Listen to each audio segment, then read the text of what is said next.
do is go through the introduction. We'll see where we get to, but if anyone wants to join in reading, that's very welcome.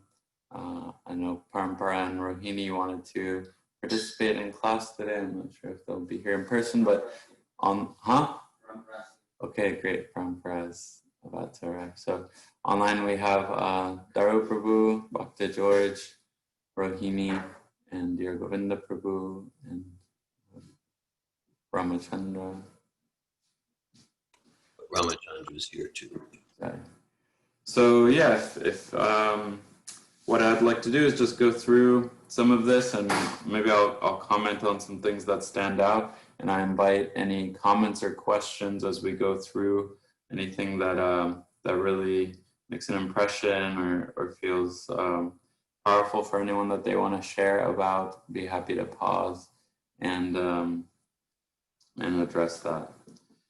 So, Om Namo Bhagavate Vasudevaya. Om Namo Bhagavate Vasudevaya. Om Namo Bhagavate Vasudevaya. Om Namo Bhagavate Vasudevaya. Om Namo Bhagavate Vasudevaya. Om Namo Bhagavate Vasudevaya. So the introduction begins. Om Jnanatirandhasya Jnananjana Shalakaya Chakshurunmilitam Yena Tasmai Shri Gurave Namaha Shri Chaitanya Manobhishtam Stapitam Yena Bhutale Swayam Rupa Kadamayam Dadati Swapadantikam. I was born in the darkest ignorance, and my spiritual master opened my eyes with the torch of knowledge. I offer my respectful obeisances unto him. When will Srila Rupa Goswami Prabhupada, who has established within this material world the mission to fulfill the desire of Lord Chaitanya, give me shelter under his feet? Vandeham Shri Guru Shita Padakamalam Shri Gurun Vaishnavanscha Shri Rupam Sagrajatam Sahagana Raghunatam Vitam Tvam Sajivam Sadvaitam Savadutam Parijana Sahitam Krishna Chaitanya Devam Shri Radha Krishna Padam Sahagana Lalita Shri Vishakanvitam Shah.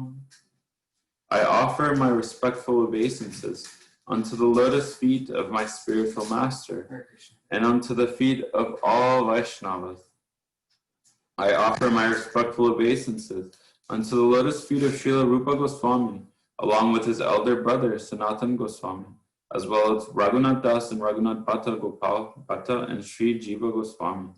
I offer my respectful obeisances to Lord Krishna Chaitanya and Lord Nityananda, along with Advaita Acharya, Gadadhar, Srivas, and other associates. I offer my respectful obeisances to Srimati Radharani and Sri Krishna, along with their associates, Sri Lalita and Vishaka.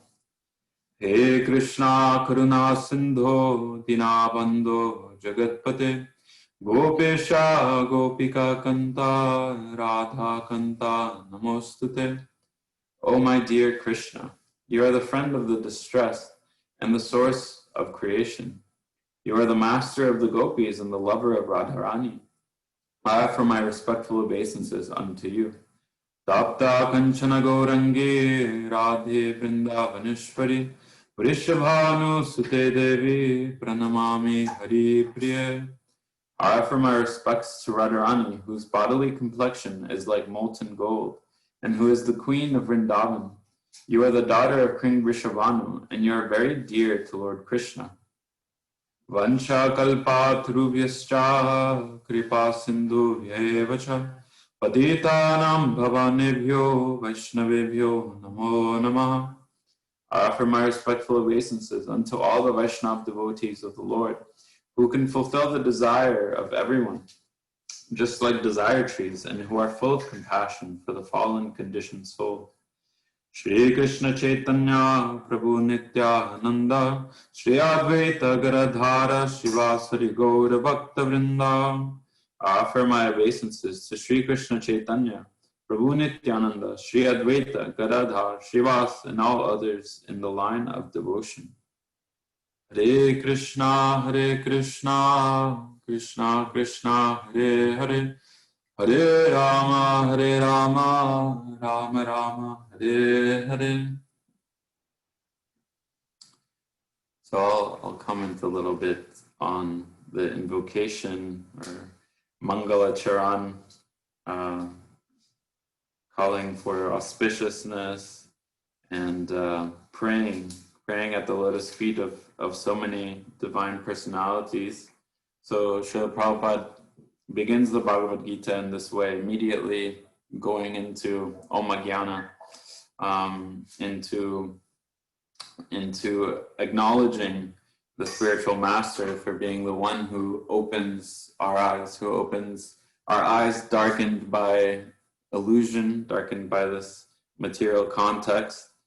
So it's very important to begin like this. Srila Prabhupada sets an example here for us to always humbly honor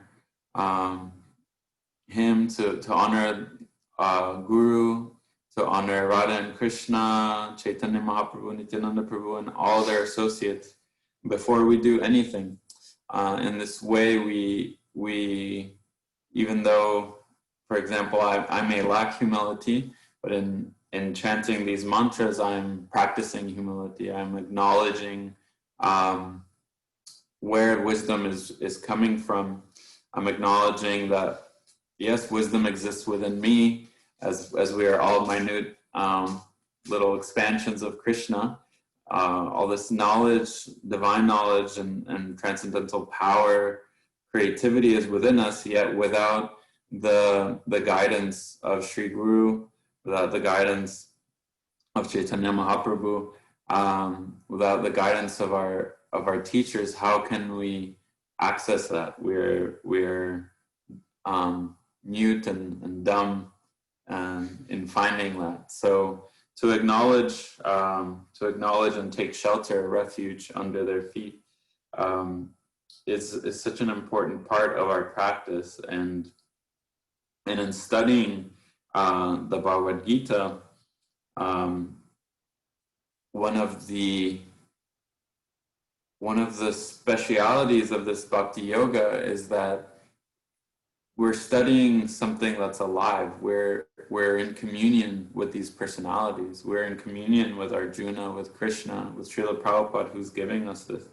So to remember that this isn't just like dry speculative philosophy, that this is personalities who have, their distinct flavor, their distinct desires, and they want to impart this knowledge to us. They have compassion for us, and they're available to us always. To remember this, to call upon this, is such a beautiful aspect of bhakti yoga. It brings it to life. So before reading, if we can say these invocations and remember that these personalities are ever present and wanting to instruct us, and praying to this. This is divine transcendental vibration that's manifesting as a paper and bound hardcover, but this is just representing this transcendental vibration. And so this book is a personality. It's someone we can bow to and smell and listen to. So calling upon so many personalities is how Prabhupada gives us this entry unto this highest of knowledge. So I'll continue with the introduction. Bhagavad Gita is also known as Gita Upanishad. It is the essence of Vedic knowledge and one of the most important Upanishads in Vedic literature. Of course, there are many commentaries in English on the Bhagavad Gita, and one may question the necessity for another one. This present edition can be explained in the following way. Recently, an American lady asked me to recommend an English translation of Bhagavad Gita. Of course, in America, there are so many editions of Bhagavad Gita available in English, but as far as I have seen, not only in America, but also in India, none of them can be strictly said to be authoritative, because in almost every one of them, the commentator has expressed his own opinions without touching the spirit of Bhagavad Gita as it is.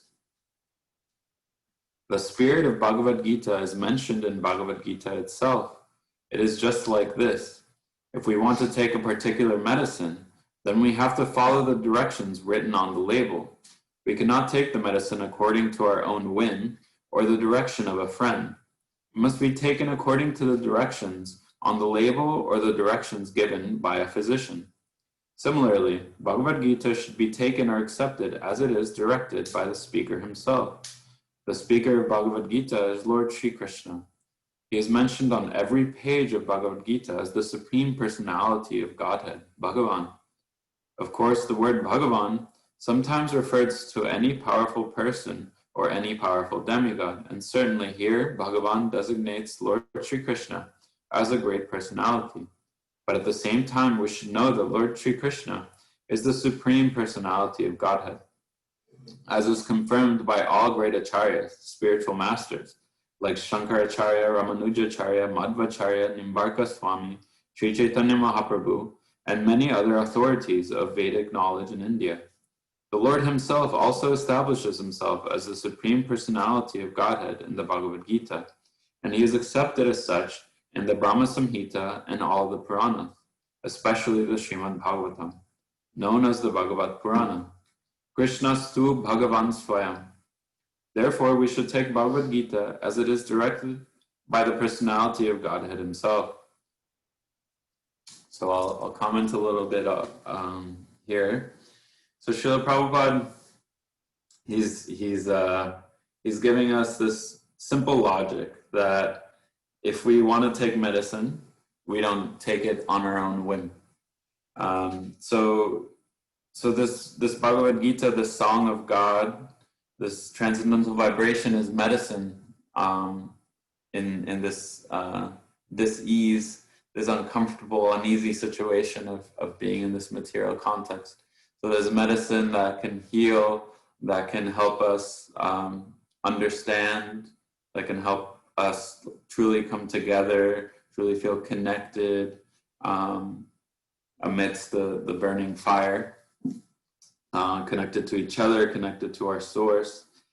And yet there is this instinct that I can acknowledge within myself and that I observe of independence. We want to do things our way. We want to feel like we're the ones in control. And I know that that this happens a lot naturally for us, like in our teenage years, there's like spikes of this, or like in our 2s and 3s. And then in school, we want to rebel. We don't want to listen to our teachers. We might think, I remember when I was like a teenager, I thought some of my teachers were just like ignorant. I'm like, you don't know anything. It was like very disrespectful, very proud. And there's this like thing in our ego to want to reject, to want to rebel, and that's natural. There's a clean side to this. There's the independence that we each have, just like God is independent and he likes to create and be his own person. Naturally, we have that aspect as well. But when it's clouded by Maya, it turns into wanting to like reject, wanting to react to the truth that there's always someone more intelligent, there's always someone more creative, more wise, that can give us knowledge. So I see in spiritual life, somehow often we want to create a distinction, like well, sure, in math, like having someone that knows more than me and teaching me makes sense. And in, quantum physics and history, I'll learn from a teacher, sure. But in spirituality, that's all about like, it's about me and like my journey. And it's like, no one can tell me what's good for me, and what reality and truth is. It's all like it's about me and subjective. But yeah, there is that, the truth that we are independent sparks, and that we have so much understanding, and yet there is no difference between how we learn other things. If anything, it falls into like how we learn and how we do anything is how we do everything. So yeah, like who of us could speak English if someone hadn't taught us English? We would be sitting here like, grunting at each other. And if we hadn't been grunting at each other our whole lives, there would be zero communication. And even with this, like we're proficient at English, there's still not that much communication happening for me without like the guidance of Dear Govinda Prabhu and Malini. It's like even my English, I wasn't communicating so well with others. Now I'm like beginning to understand what communication actually could look like. So I can acknowledge for myself without humbly acknowledging that there's this higher wisdom. We become more disconnected. I know that for me, yeah, like I don't learn as much.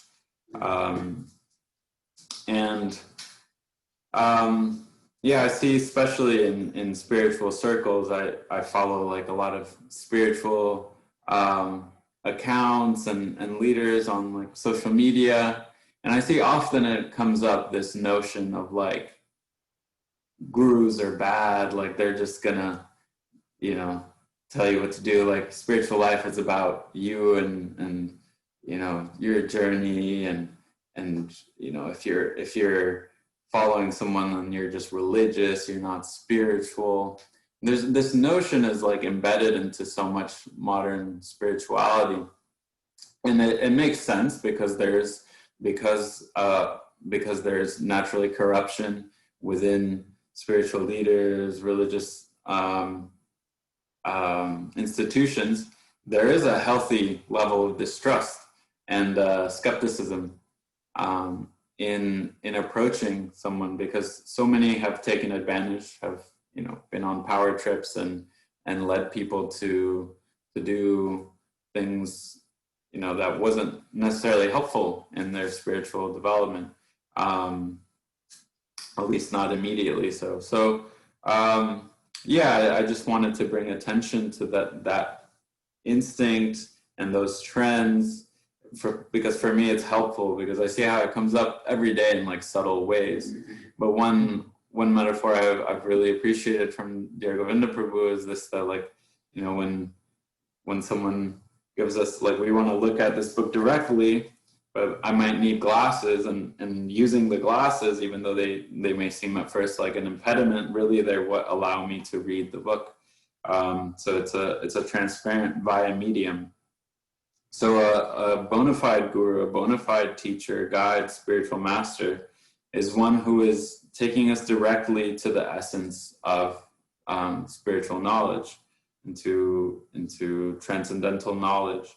So Srila Prabhupada, here he's mentioning how, out of so many Gitas and translations into English, none can really be said to be bona fide, because they're not clear lenses. They're not actually just like saying like, this is what the Gita is saying. Krishna is obviously, according to the Gita, the Supreme Personality of Godhead. It's repeated over and over, and he's giving us like this direct wisdom. And if we begin to want to interpret that in our own way and say, well, Krishna is actually just like a metaphor for the consciousness within me, and he's nothing else, things like that, then we're adding filters to those clear glasses.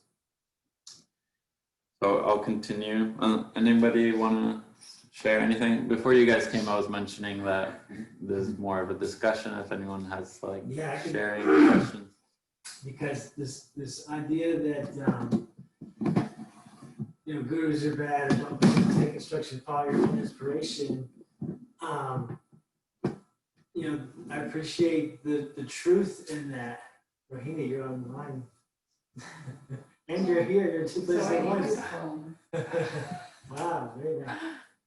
So I was like, there's some truth in that, and there's like, so I think it's important to like tease, to be able to like the swan to like take out the truth in that, because I was speaking with my sister. My sister asked, I told her that we got an initiation and told her some things, and she had questions. She watched the ceremony too. She watched the whole ceremony. And so she had questions. They're really good questions. I actually want to give a class on the questions she was asking, but we were discussing, and something that came up with it is that, and this is something I've felt before, that like faith is so personal. It's always personal. It's always a matter of my heart, and it's going to be different. It's going to be unique and individual, because I'm unique and individual. It's going to be distinct from anyone else. Just the way I do things, like even the way I chant japa. Okay, there's the instruction, everybody chants 16 rounds of japa, but then I chant japa like I take a breath this way, I chant it this way, you chant fast, you chant slow, you chant this way. Like, it's always very unique and personal. And if everybody did it the same way, exactly the same way, and had the same, process exactly, like it would be like robots. And then that's not real, that's not authentic. And so, because there's like the letter of the law that you can read, and then, but how many of us in our heart of hearts are really like accepting it as it is? We have our own process where it's like, well, I know that's what I'm, I know that's the way it is. That's what I'm trying to learn it that way. And at the same time, I have, if I'm honest with myself, I have this doubt, or I think of it this way, or I like to think of it like this. And it's like, if we don't have that, allow ourselves to have that process of going there and seeing what's real for us and what is true in my heart, and if we just accept from the guru, from the teacher as it is, and ignore our own process, then that's like a blind faith, and it's like the robot of the Christian. We say Krishna doesn't want a robot. It just says, I love you, I do it like this. He wants it to be real. So to really get to the real devotional feeling, we have to go through the process of allowing ourselves to be where we're at, and what's coming from our own heart. So I think there's like that, there's the balance there, and there's the truth in that is valuable too. But obviously not to reject the guru, not to reject the instruction, but that's how it's coming up for me whenever you were sharing. Yeah, thanks for sharing. I was glad to hear about your dialogue with your sister. I'm excited at the prospect of hearing a class based on that. Yeah. And yeah, thanks for sharing your personal experience around having your own individual process. And it sounds like it's very connected to your heart, and like you want it to be authentic, like not just like blindly, superficially agree to everything. And how there's like, it's not one way or the other, like it's not, it's all subjective and independent, and it's not all like, I just like blindly follow authority. There's a healthy, like achinta beta beta tattva. It's like one different, but it's I really appreciate how you brought in like ultimately our relationship with Krishna is unique, and for me, like this, and how Dear Govinda Prabhu was mentioning that from the beginning of the introduction to the Gita, Srila Prabhupada mentions the rasas, and he's, in my perspective, he's like laying this groundwork, this foundation for us to understand this like highest ultimate reality, that there is like, personal flavor and relationship with the divine. And that can, finding like the balance there and understanding that there's like a progression of, that we don't just like jump straight there is for me what stands out. It's like that that Guru gives us, like meets us where we're at and gives us a really like solid path to get there, or else I know for me it's like just get so lost. And yeah, okay, I'll continue. So in the 4th chapter of the Gita, the Lord says, Imam Vishvate Yogam Proktavan Aham Abhyayam Vivashvan Manave Praha Manur Ikshvakave Pravit Evam Parampara Praptam Imam Rajarsayo Vidu Sa Kalenaya Mahata Yoga Nashta Parantapa Sa Vayam Mayate Dhya Yoga Prokta Puratana Bhaktosi me sakacheti rahasyam hi etad uttamam. Here the Lord informs Arjuna that this system of yoga, the Bhagavad Gita, was first spoken to the sun god, and the sun god explained it to Manu, and Manu explained it to Ikshvaku. And in that way, by disciplic succession, one speaker after another, this yoga system has been coming down. But in the course of time, it has become lost. Consequently, the Lord has to speak it again, and this time to Arjuna on the battlefield of Kurukshetra. He tells Arjuna that he is relating the supreme secret to him because he is his devotee and his friend. The purport of this is that Bhagavad Gita is a treatise which is especially meant for the devotee of the Lord. There are 3 classes of transcendentalists, namely the Jnani, the Yogi, and the Bhakta, or the impersonalist. Or the impersonalist, the meditator, and the devotee. Here, the Lord clearly tells Arjuna that he is making him the first receiver of a new parampara, disciplic succession, because the old succession was broken. It was the Lord's wish, therefore, to establish another parampara in the same line of thought that was coming down from the sun god to others, and it was his wish that his teachings be distributed anew by Arjuna. He wanted Arjuna to become the authority in understanding the Bhagavad Gita. So we see that Bhagavad Gita is instructed to Arjuna especially because Arjuna was a devotee of the Lord, a direct student of Krishna, and his intimate friend. Therefore, Bhagavad Gita is best understood by a person who has qualities similar to Arjuna's. That is to say, he must be a devotee in a direct relationship with the Lord. As soon as one becomes a devotee of the Lord, he also has a direct relationship with the Lord. That is a very elaborate subject matter, but briefly, it can be stated that a devotee is in a relationship with the Supreme Personality of Godhead in one of 5 different ways. 1, one may be a devotee in a passive state. 2, one may be a devotee in an active state. 3, one may be a devotee as a friend. 4, one may be a devotee as a parent. And 5, one may be a devotee as a conjugal lover. Arjuna was in relationship with the Lord as a friend. Of course, there is a gulf of difference between this friendship and the friendship found in the material world. This is the transcendental friendship which cannot be had by everyone. Of course, everyone has a particular relationship with the Lord, and that relationship is evoked by the perfection of devotional service. But in the present status of our life, we have not only forgotten the Supreme Lord, but we have forgotten our eternal relationship with the Lord. Every living being, out of many, many billions and trillions of living beings, has a particular relationship with the Lord eternally. That is called Svarupa. By the process of devotional service, one can revive that Svarupa, and that stage is called Svarup Siddhi, perfection of one's constitutional position. So Arjuna was a devotee, and he was in touch with the Supreme Lord in friendship. How Arjuna accepted this Bhagavad Gita should be noted. His manner of acceptance is given in the 10th chapter.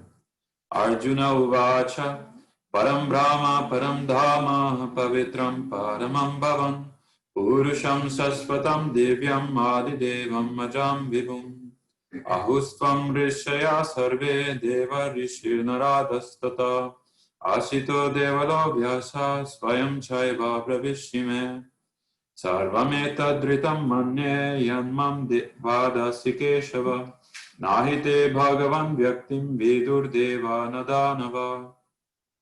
Arjuna said, "You are the supreme Brahman, the ultimate, the supreme abode and purifier, the absolute truth, and the eternal divine person. You are the primeval God, transcendental and original, and you are the unborn and all-pervading beauty.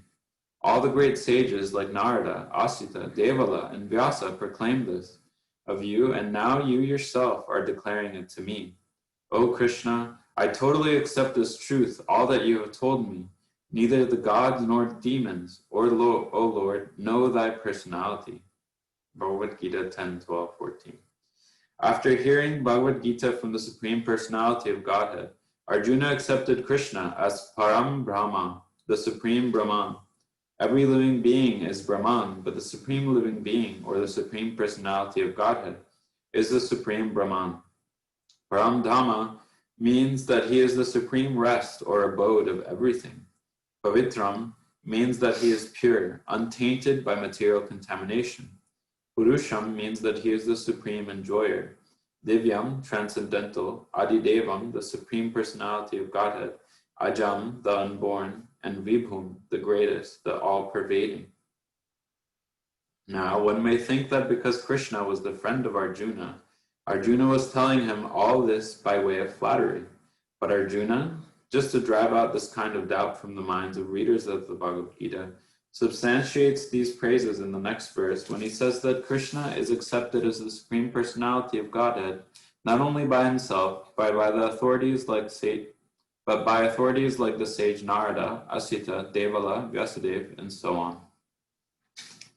So I'll comment a little bit on this section. So, Srila Prabhupada is telling us about parampara, who we have manifest here personally. And yeah, this parampara is this anchor that that grounds us to Krishna. Without this succession, then this wisdom can't flow directly to us in its purity and its potency. Just like something can become diluted if maybe all of us have played that telephone game as children where you're in a circle and you say something to the next person, and they say it to the next person, they say it to the next person. By the time it gets back, it's completely changed. So this is an example of a very ineffective parampara. But yeah, the parampara, this line of teachers who are distributing this knowledge, Krishna is so compassionate to us. He's making sure that it remains pure, that it remains in its essence, just as he's given it. So even he comes down himself to reestablish this parampara as naturally, with all the influences of this world. Naturally, there's some disturbance to the parampara, but Krishna personally comes and amends this and makes sure that we're going to receive his compassion, that we're going to receive the wisdom that he is giving us directly through his representatives. And also we're given an understanding about the context of the Gita. Why is Krishna giving all of this to Arjuna? What is the precedent here, and what can we get from this? And Prabhupada is giving this to us in a simple way. Krishna wants to give this to Arjuna because he is his beloved friend. He's an intimate associate of Krishna. And so that's what we're aspiring to do, is to become qualified by developing a relationship with Krishna, a loving relationship through service, through following regular principles, coming to a place of clearing ourselves, clearing our mind, clearing our heart, so that we can remember this intimate relationship. And within that, then there is this flow of understanding, this flow of knowledge given to us when we're in a state of acknowledging Krishna as the supreme, of loving Krishna in an intimate, personal way. Then Krishna readily gives us everything. So for me, this really stands out because I know, like, I love to do yoga asanas and silent meditation, and it's very helpful for me, for my body, for my mind. And yet when I do think about it logically, like, although those things do give me some peace of mind and some self-realization for sure, and they seem to, help some evolution of consciousness, for me, it does make sense what Prabhupada is saying here, that yeah, like, I could do all that stuff, but it sounds like, yeah, the most effective way to really understand God, to feel connected to God, is through just uncovering this love, this like natural love for God, through service, through wanting to understand his devotees, through like singing like love songs, through chanting his name. Like, then this is like such a sweet process.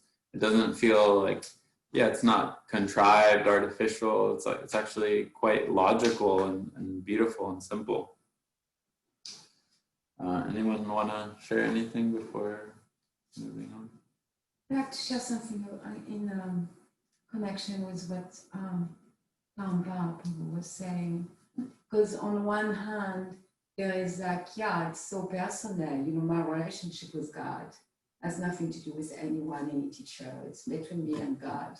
And then on the other hand, there is like, like, oh, you follow the scriptures, and that means you should be in a certain way, and you should have a certain type of faith, for example, you're saying.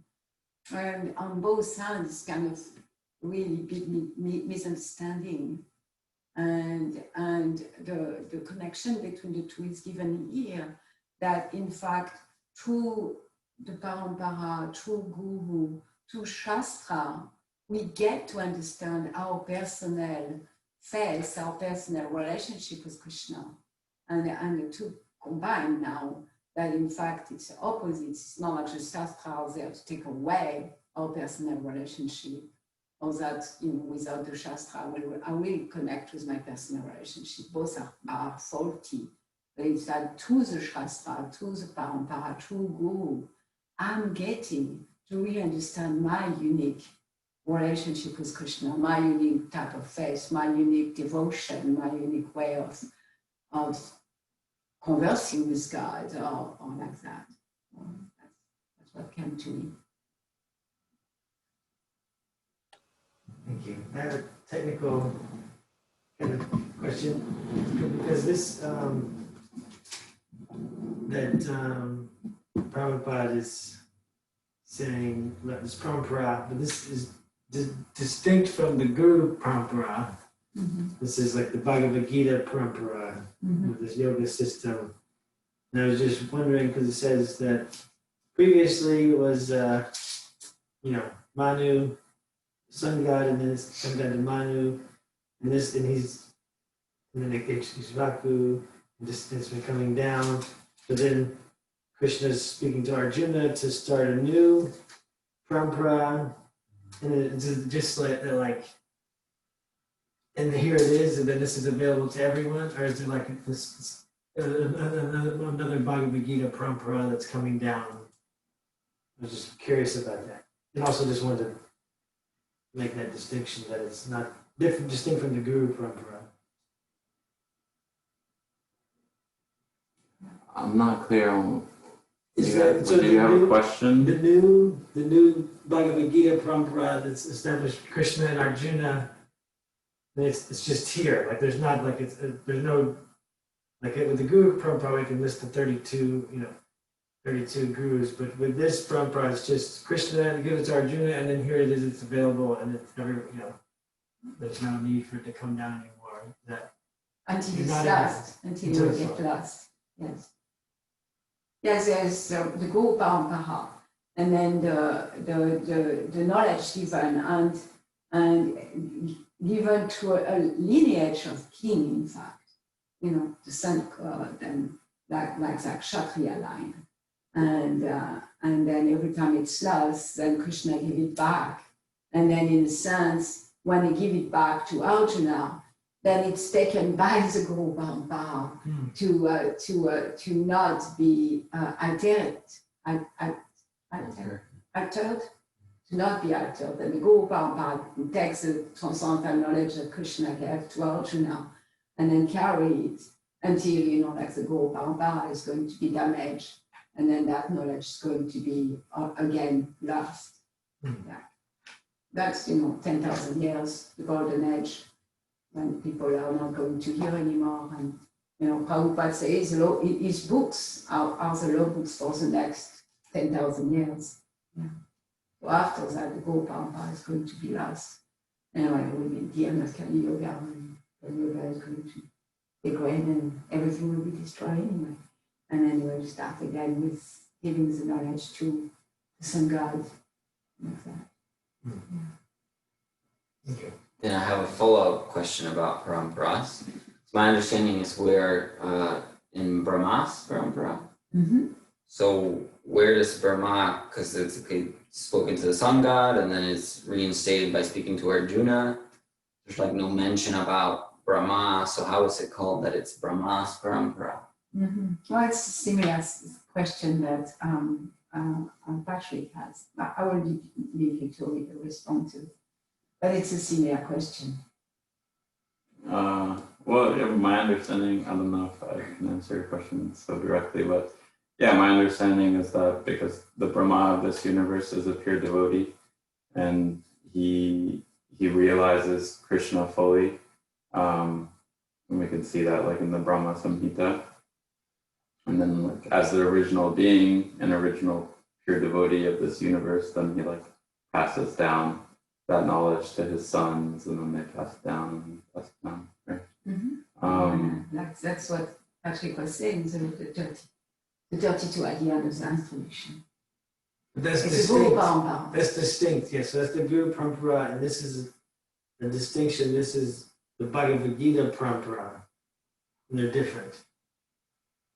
So this is the Bhagavad Gita Parampara is that Krishna spoke to sun god explained to Manu to Ishvaku, and that was lost, and then Krishna is giving it to Arjuna to start the new Bhagavad Gita Parampara. So the Guru Parampara is distinct from that. That's my understanding. Right. Yeah. So there could be other paramparas. Parampara there could be so many different paramparas. Mm-hmm. There are these 4 Vaishnava Parampara also. Yes. I'm not understanding how Brahma, or how this is Brahma's parampara still. I'm still not fully grasping how that fits into what you guys are up to, what's being talked about right now. Well, it's distinct because this is Bhagavad Gita Parampara. Mm-hmm. So this is the system of yoga, specifically the Bhagavad Gita, and how it came down. It's disciplic succession. But then our Guru Parampara is Prabhupada which Prabhupada is in. That's coming from Krishna to Brahma to Narada to Vyasadeva. It's like coming down that line. So it's a different line. And what Molly's saying is that the Guru Parampara is taking the Bhagavad Gita knowledge and bringing it down to us, and also Srimad Bhagavatam and all the Vedas in the the Guru disciplic succession.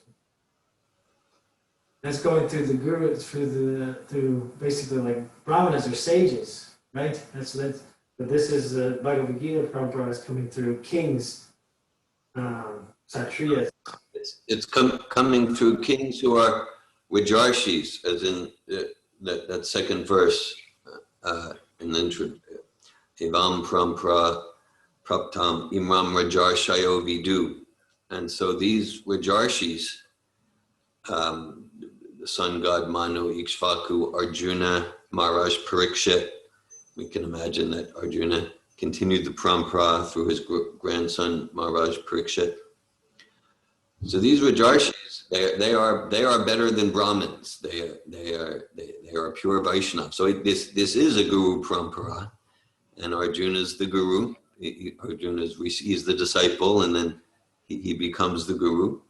And so, as you're saying, parampara das, yes, that.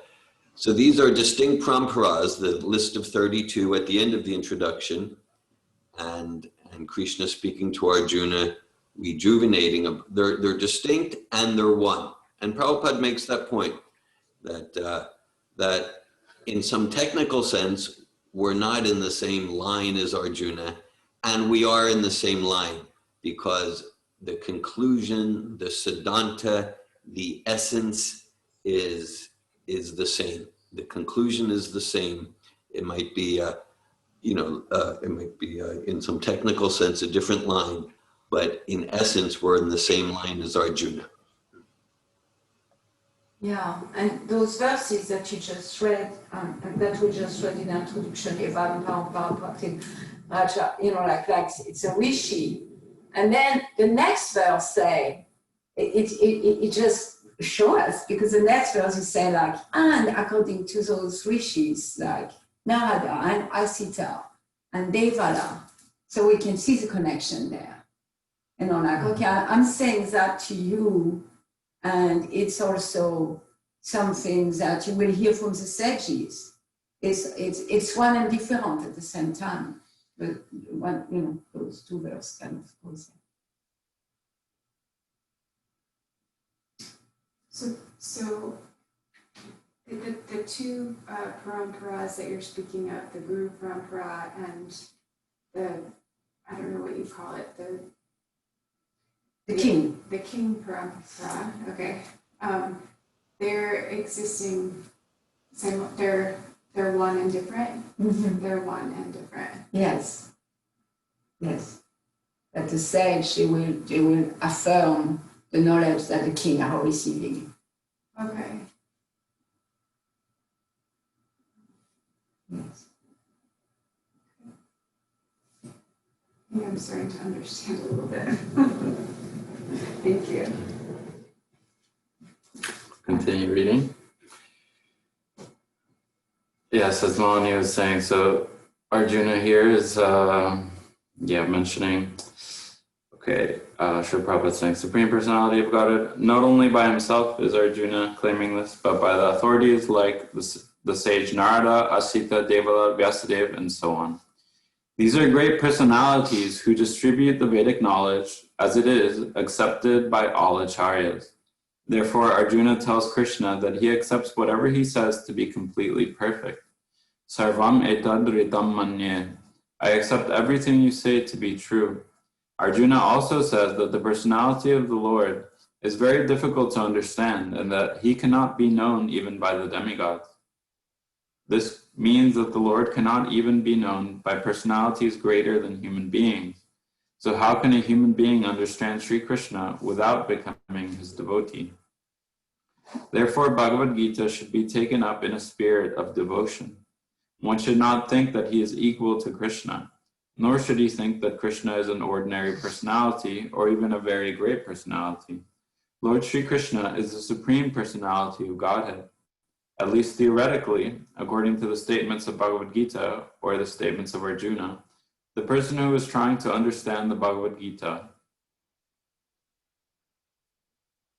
We should therefore, at least theoretically, accept Sri Krishna as the Supreme Personality of Godhead, and with that submissive spirit, we can understand the Bhagavad Gita.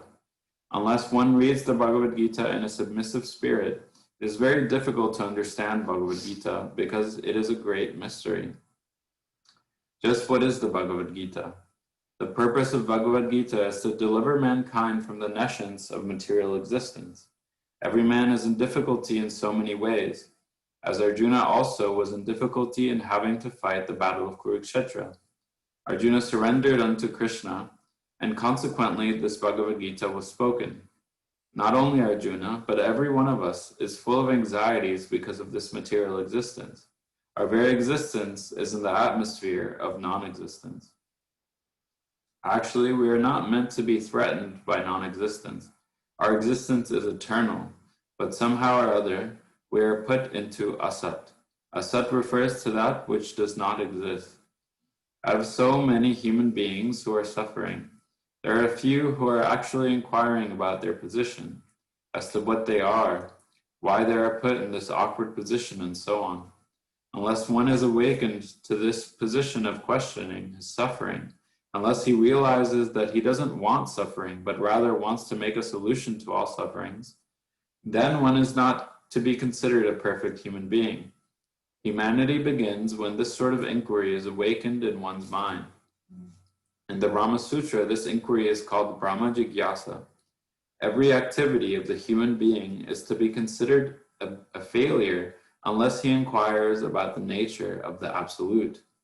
Therefore, those who begin to question why they are suffering, or where they came from, and where they shall go after death, are proper students for understanding Bhagavad Gita. The sincere student should also have a firm respect for the Supreme Personality of Godhead. Such a student was Arjuna. Lord Krishna descends specifically to reestablish the real purpose of life when man forgets that purpose. Even then, out of many, many human beings who awaken, there may be one who actually enters the spirit of understanding his position, and for him this Bhagavad Gita is spoken. Actually, we are all followed by the tiger of nations, but the Lord is very merciful upon living entities, especially human beings. To this end, he spoke the Bhagavad Gita, making his friend Arjuna his student.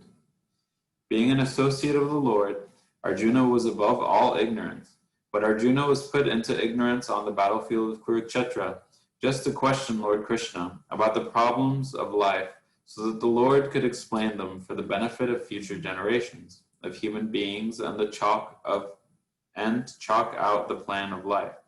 Then man could act accordingly and perfect the mission of human life. The subject of the Bhagavad Gita entails the comprehension of 5 basic truths. First of all, the science of God is explained, and then the constitutional position of the living entities, jivas. There is Ishvara, which means controller, and there are jivas, the living entities which are controlled. If a living entity says that he is not controlled but that he is free, then he is insane. The living being is controlled in every respect, at least in his conditioned life. So in the Bhagavad Gita, the subject matter deals with the Ishvara, the supreme controller, and the jivas, the controlled living entities.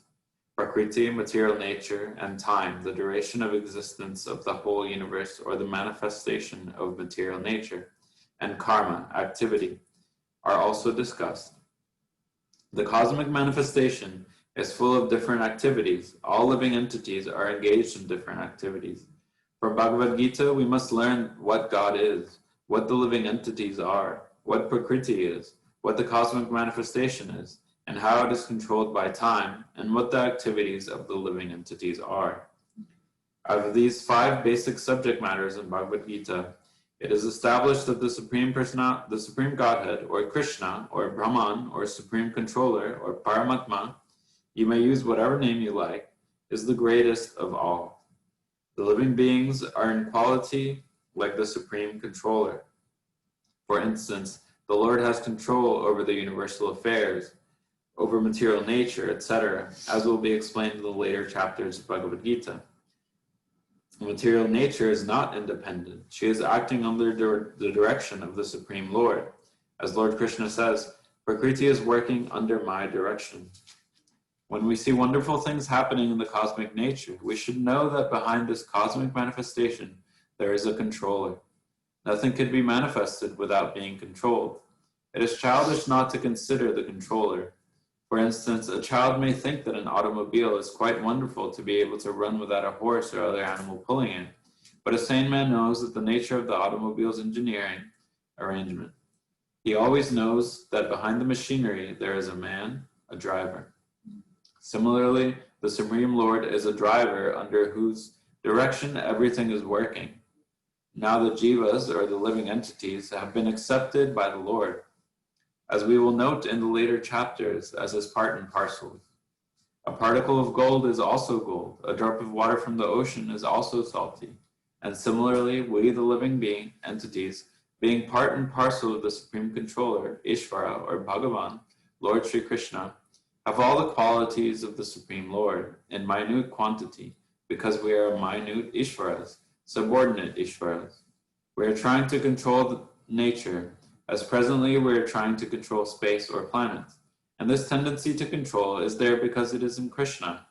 But although we have a tendency to lord over this material nature, we should know that we are not the Supreme Controller. This is explained in the Bhagavad Gita. Chai. So I'll say a few last comments and then we can go into a longer questions and discussion. So some things that stood out to me here is just like before, when Srila Prabhupada is telling us, the Supreme Godhead, Krishna, Brahman, the Supreme Controller, Paramatma, you can use whatever name you like, is the greatest of all. So these are all different aspects of Krishna, and they're all Krishna. This Brahman, this undifferentiated, all-encompassing divine existence, intelligence, localized aspects, and us as jivas, like everything is Krishna. And yet within the Supreme Personality of Godhead, within Krishna's eternal spiritual body, all of this is contained. So it's pretty inconceivable for a human mind. And yet the Vedanta Sutras, or within the Vedas, this is put very logically, that within the, what is it, affect, within the everything that is in the cause and effect. Right. So everything that is in this world, everything that we experience, everything that we can conceive of, and everything that we can't, is contained within that original source. So what is that original source? That intelligence driving everything, that personality who is the ultimate controller of all nature, of all movements, of all other minute controllers like ourselves. That is Krishna. So for me here, Srila Prabhupada is giving us like something that I think is really unique in Gaudiya Vaishnavism, which is like really accommodating and comprehensive, because all these other conceptions of God are different. Wisdom traditions have different conceptions of God, and through spiritual practice we might begin to realize different aspects of divinity, and some might say, well, God is just everything, and some might say, well, God is just a person, or God is like a clock worker that designs this thing and then all this happens, but he's like aloof from it. And some may argue, no, that's not, God is like this, and God, and what we're given here is like, no, God is all of those things. Like God, like none of those are wrong. It's just that God is all of them. And if we want to really understand this by creating a direct relationship, an intimate relationship with God in his like most intimate source personality, as like Shyamasundar Krishna, as this like localized personality that we can have this exchange with. By doing that, then it's like the most effective and beautiful way to realize like the rest of everything. We can go into each thing, and ultimately it's, even though it's all infinite, like Brahman is infinite and Paramatma is infinite, and they're all Krishna, but if we just focus on one, it's still like narrow compared to seeing like on the understanding that Krishna is like all of those, and those are just different aspects. So I think that's like, I know for me sometimes I begin feeling like restricted in my spiritual life or in philosophy, and I'm like, oh, this feels like I feel like restrained or something, and then And then when I look at this, I'm like, oh, actually, like this is so all-encompassing. It's so broad, and it's so accepting of every other philosophy, and that makes sense to me that that our parampara, that Srila Prabhupada, that Krishna is giving us like the most expansive understanding, that it's all-encompassing, that it accommodates all other conceptions. Because as we say, like in personal growth, all experiences are valid. And just like this, like all these realizations that different yogis, mystics, spiritual leaders have about Krishna are they're true. It's just when we like begin to limit Krishna in our minds, then we're narrowing. You know, we're trying to box the infinite into some material constraint. Jai Srila Prabhupada, Jai Srimad Bhagavad Gita. So yeah, if anyone would like to comment, share any questions, continue this discussion.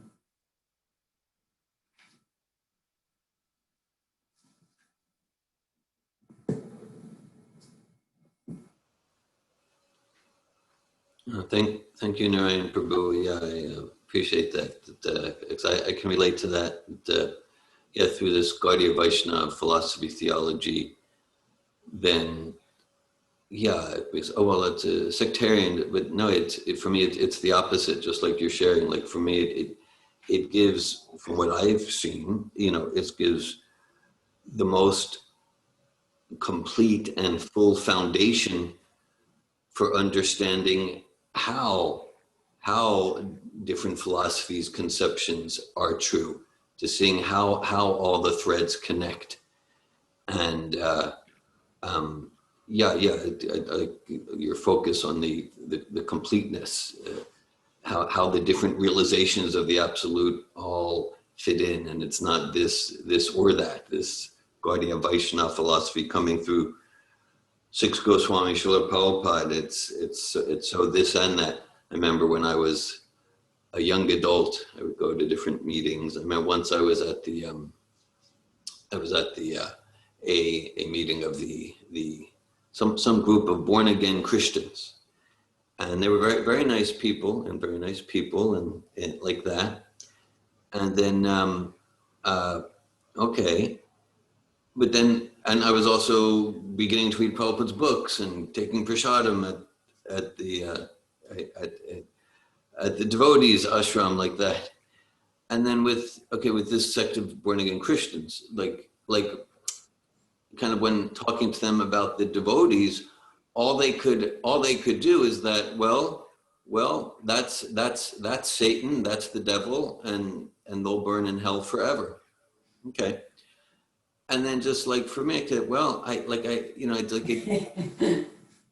yeah, so it just like, it didn't resonate with me, because not that I had too much philosophy at the time, but well, the devotees seem like nice people. This rabbi seems like a nice people, you know, so like for me, it wasn't like it wasn't satisfying for my intellect.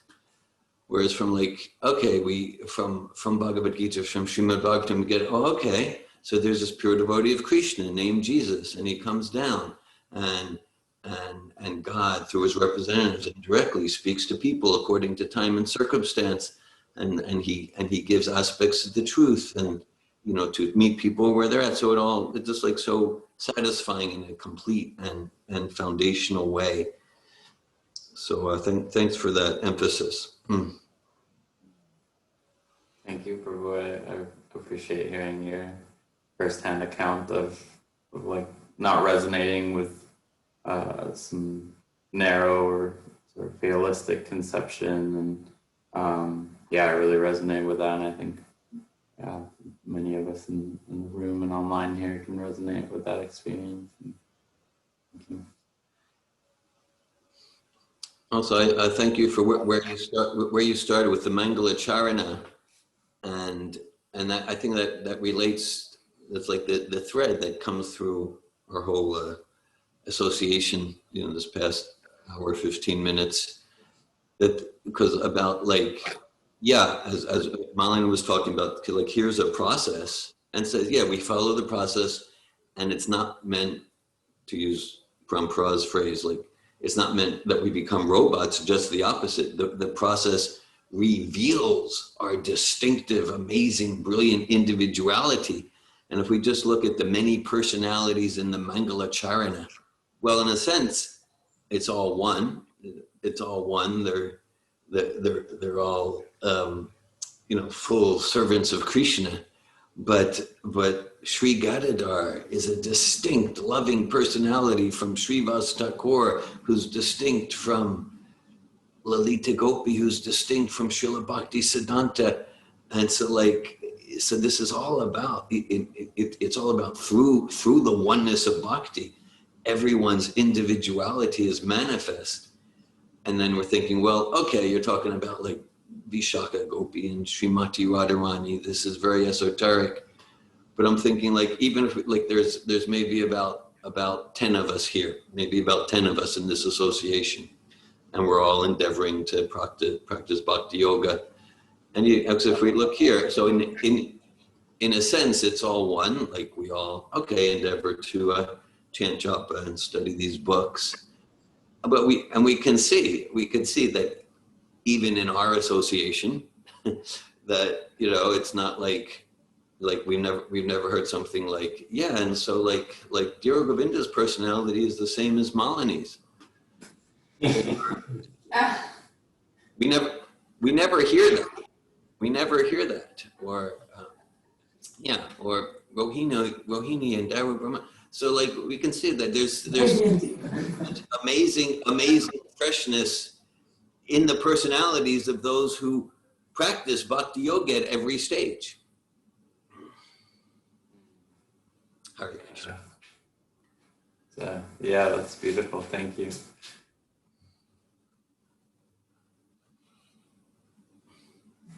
I have a question that actually is like, it's on the next, it's something that's on the, I think the following page, so you didn't actually read it, but it's about Ishvara and the Jiva soul, and it was a question I had when I read this part for class, and I don't know if it's, okay, well, I'll just go ahead.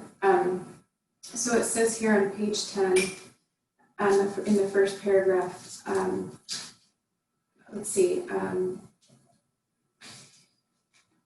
it is also explained that the Paramatma, the Supreme Personality of Godhead, is living in everyone's heart as Ishvara, as the controller, and that he is giving directions for the living entity to act as he desires. The living entity forgets what to do. First of all, he makes a determination to act in a certain way, and then he is entangled in the acts and reactions of his own karma. So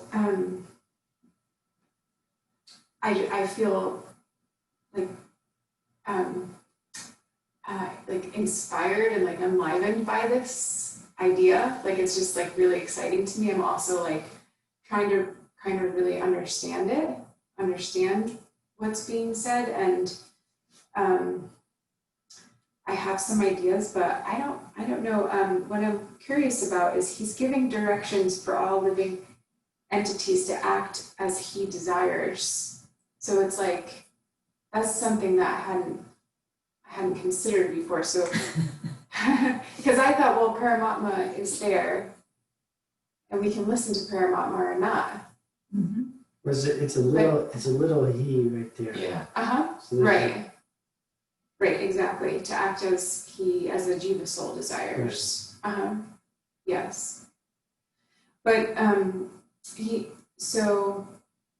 is giving directions for the living entity to act as he desires. So is that really what it comes out like? So Ishvara or Paramatma, and there's two names there, which is then becomes a little confusing for me because there's so many names, and it's like, okay, how to sort through all of that, but I'm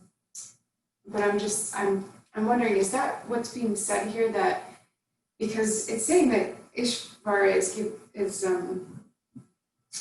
giving directions for the living entity to act as he desires. So it's like we have our will, but yeah, I'm like trying to connect all of the pieces here. Would you, Molly, do you want to say something? Should ask me? No, I can't say something.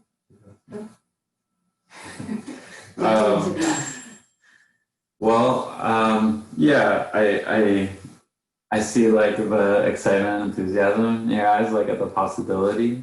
I get my understanding of what you're saying is like you see that there's understanding for you that this Paramatma, that Krishna is always speaking to us, like that is always available for us. And that's my understanding, is that Paramatma is, he is Ishvara, like Krishna as Paramatma within each of us is always available to us, is always giving us proper guidance, but like I might be very, very conditioned to not wanting to take that guidance, or like really numb to that voice, really deaf to that. So, generally giving into just my own desires. And Krishna is controller in that whatever we end up choosing to do, like Krishna is the one manifesting that. It's like we don't like control any of that. Like Krishna is the one that's like controlling Maya, controlling nature to move. So like he's speaking to us and he's listening to us. And my understanding of the situation is that I'm constantly going like, I don't want to listen to you. I want to do this. And Krishna's like, are you sure? And I'm like, yeah. And he's like, all right, here you go. And I'm like, this sucks. And then over and over again, So Krishna is always endeavoring to give us speaking to us, whispering to us in a way that's bringing us closer to him. And it's up to us if we want to actually listen and follow that instruction. And he's the one, he's Govinda, he's controller of the senses, he's Ishwara, he's the one controlling all of material nature. So he's orchestrating everything. We're just the ones kind of like making that minute choice from moment to moment about do we want to listen or do we want to have him manifest our own selfish desire. Yeah, thank you. I think I understand like my excitement in reading this is that because the idea that we're not in control is so red. Like I'm really having like a deep. I'm always in the process of surrendering, but I think I'm understanding that in my life more deeply than I have before, and so this was kind of like, so how, like, so the way you just explained it was like, okay, that makes sense. Like it makes sense. It's making sense now. Like that that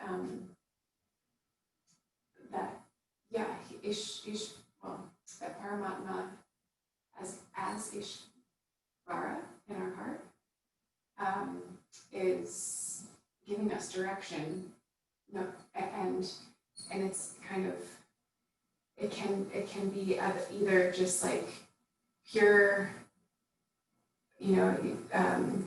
connection with Paramatma to be in service, or it can be, I don't know if it's just black and white, but maybe it is, or it can be just really convoluted in the modes of material nature, and then it's just like, but either way, Krishna is giving the direction, and responding to the desire of the soul, of the Jiva soul. Yeah. Okay. Yeah. I think what you said in that Krishna is responding to our desire. He's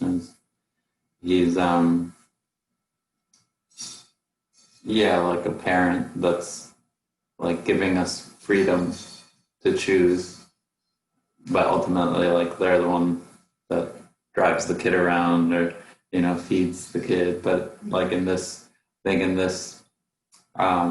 get your excitement is in like letting go of that need to control and like seeing like that Krishna is orchestrating everything, that Krishna is the supreme controller. Whether I listen or not. Yeah. Yeah, and that's like, as my understanding is that like as minute Ishvaras, like we have choice. And at the same time, like Prabhupada says, like to think we are the ultimate controller, that we have control over material nature is like insanity. And I see how that's true. It's like, what? It's like I can control like maybe within a few minutes or hours, like when I go to the bathroom, but like I can't control whether I can like even something like that. Like I have to eat, like I like, it's like we're just like getting, like I see myself as just like getting tossed around almost, you know. It's like, whoa, this crazy thing, and I don't have so much control over my own body and all stuff. But I like, there is that choice. It's like that it's such a powerful, there's so much power that we have in that choice to listen to Paramatma, to like actually, and like I don't think it's black and white. I think like in the Bhagavad Gita it's mentioned that like all action has, it's mixed. So like the modes of nature are mixed, and then like our intention can be mixed. Like we can have like some desire to listen to Krishna while still giving into our own thing. And so like I think that's part of the process, is like beginning to see the distinction of like what is just like my own desire, what is my desire to just listen to Paramatma, to receive this guidance to serve Krishna. And I think it's a self-correcting process, like empathic listening. I think it's like becomes more and more clear, that relationship and that voice. Mm-hmm. Yeah, I was thinking of Krishna being in charge of remembering, forgetting, like, and so I was just thinking, yeah, I mean, I might think of that how, like this house somewhere I saw for sale, and it's like, I've got to go look at that. I got to go see that house again, and it's like, oh, thank you, Krishna, like for reminding me about that house, because that's my desire. It might not be a pure desire for Krishna to serve Krishna, but Krishna's still helping me to remember. He put that memory, that thought of that house in my my consciousness, so that I can remember to go there, because he's listening to my desire. Yeah. In the Bhagavad Gita letter, Krishna said that Paramatma, dwelling in the heart, is overseer and permitter. So it's overseeing everything and is permitting. So sometimes our desire may be like for a house, and he will bring the memory. But there is a principle in child raising. Like it's a principle that really is amazing for teenager. But it's give him a rope for him to hang himself. So that's what Krishna does all the time with us. Give us a rope that we hang ourselves with it. And then we get it. And we get, oh, wow, even that doesn't give me happiness. I'm going to talk to you, Krishna. Yes. So Krishna permits, but he permits in a way that's still benevolent, still with the same goal. Like the Paramatma always have one goal. And but according to our responses, it's going to deal with that goal in a different way. Yeah, it's like in here, it's like, okay, don't touch the hot stovetop. But then it's like, I want to touch the hot stovetop, and then I got so badly burned, and I'm in pain, I'm suffering, and then it's like, okay, I shouldn't have done that. I get it. And it's like, yeah, I get it, or maybe not. Maybe I touch the stovetop again, but yeah. Yes, he's a permitter. Yes.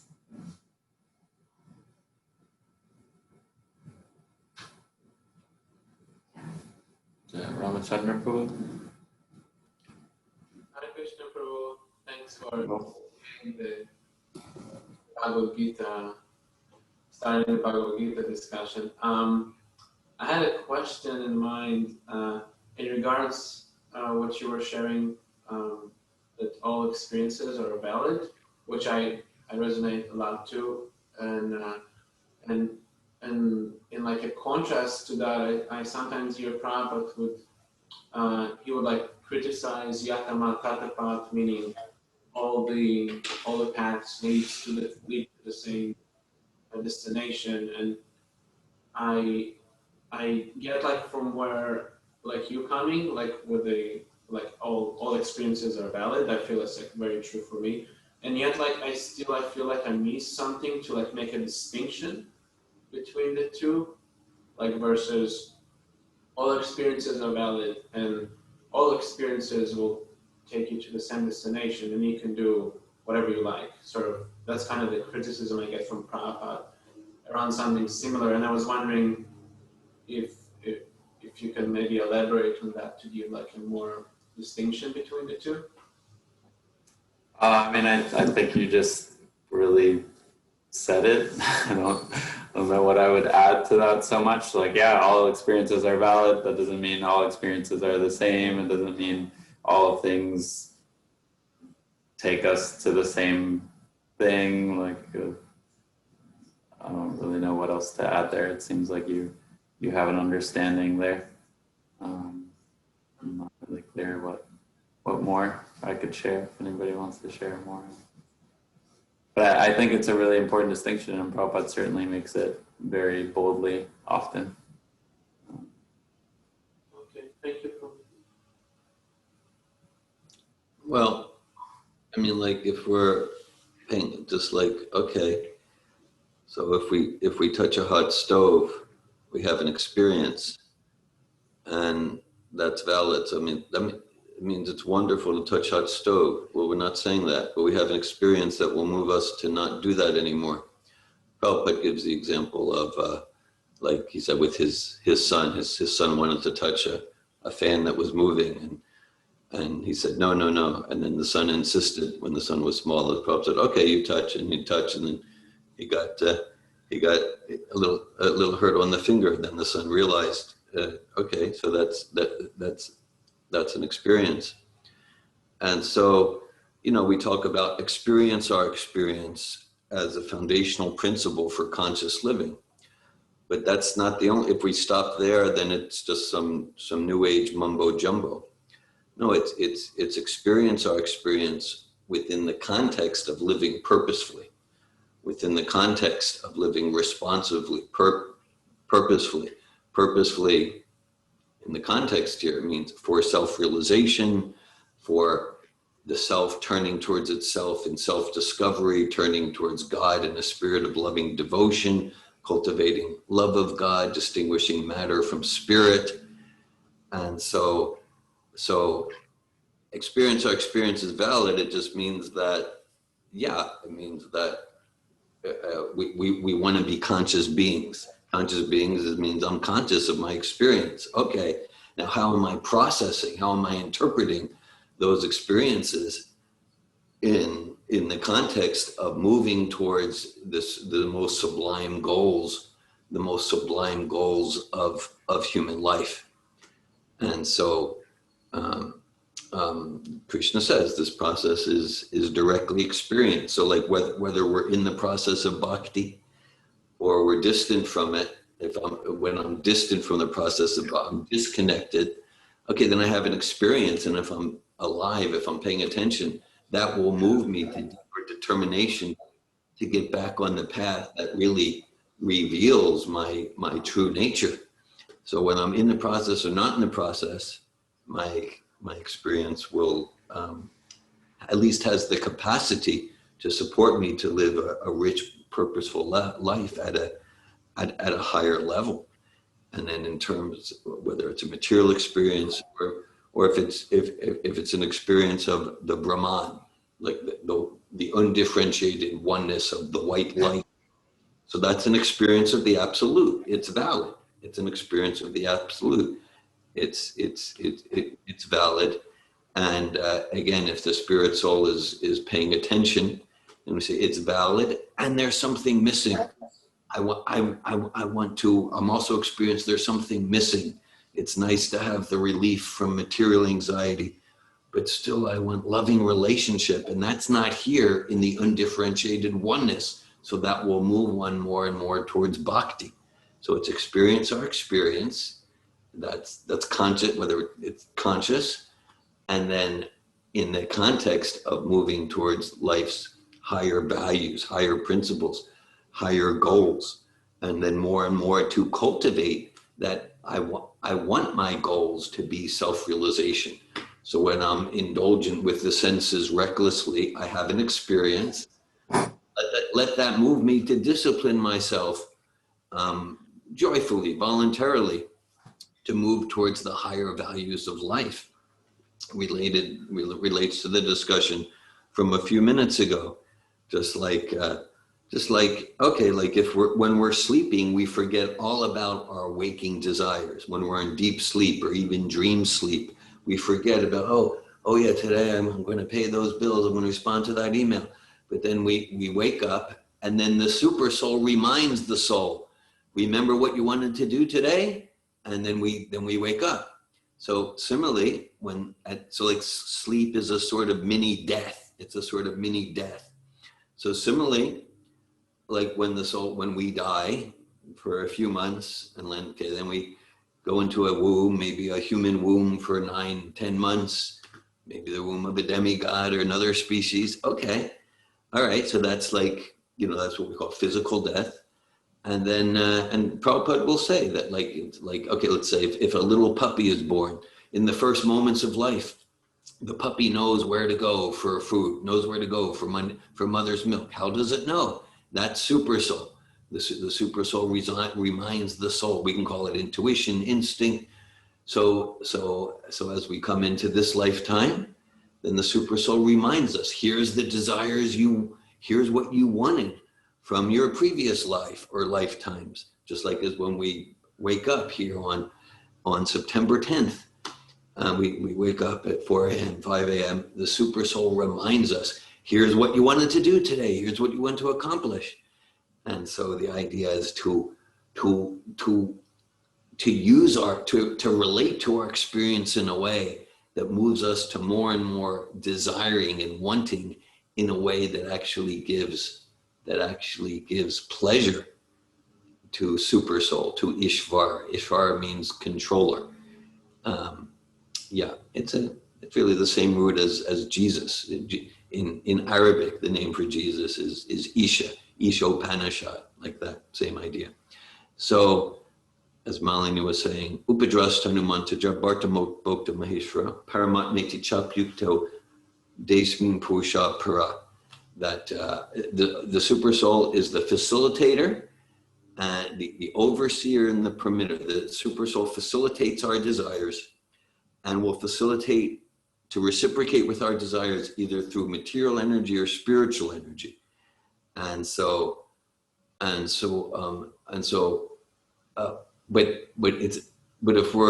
if we're desiring materially, super soul will facilitate, but super soul is not happy. It's not bringing super soul bliss. It's not bringing Krishna happiness. And if we direct our desires spiritually towards liberation from ignorance, towards developing true bhakti, then Krishna through super soul facilitates through spiritual energy, and then the distinction there is then we're adding to Krishna's bliss, and that's the goal of life. Jai. Thank you, Guruji. Can I? Yeah, we can speak about it again. Srimad Bhagavad Gita ki jai, Srila Prabhupada ki jai. Thank you all. Hare Krishna.